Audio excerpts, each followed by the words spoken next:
নমস্কাৰ, মই এশিদ্দিকা দশমিকা MM স্কুলত অধ্যয়নৰত এগৰাকী অষ্টম শ্ৰেণীৰ ছাত্ৰী। বিকশিত ভাৰত বিলোখন 2025 মই ক্লিন ষ্টেট ক্লিন ইণ্ডিয়াৰ ওপৰত এটি ক্লিন ছাবজেক্ট কৰিছোঁ।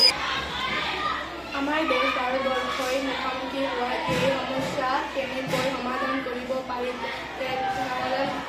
তাকে চমুকৈ আলোচনা কৰিব ওলাইছোঁ।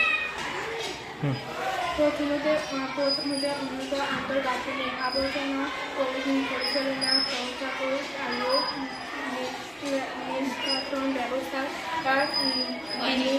বিনিয়োগ কৰিব।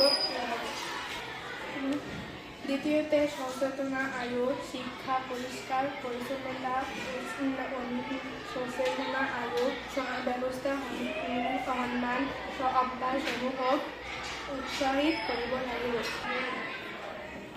সমাজৰ অংশগ্ৰহণ নাগৰিকসকলৰ পৰিষ্কাৰ পৰিচ্ছন্নতা অভিযানত অংশগ্ৰহণ কৰিবলৈ উৎসাহিত কৰিব লাগিব। চতুৰ্থতে চৰকাৰৰ ভূমিকা স্বচ্ছ ভাৰত অভিযানৰ দৰে ফলপ্ৰসূ নীতি আৰু কাৰ্যসূচীসমূহক ৰূপায়ণ কৰিব লাগিব। প্ৰত্যাহ্বানসমূহক ফলতেৰে মোকাবিলা কৰিব সফলতা এই প্ৰত্যাহ্বানসমূহক সফলতাৰে মোকাবিলা কৰিলে নিশ্চিতভাৱে ভাৰতে স্বচ্ছ আৰু স্বাস্থ্যসন্মত পৰিৱেশ গঢ়ি তুলিব পাৰিব। ধন্যবাদ।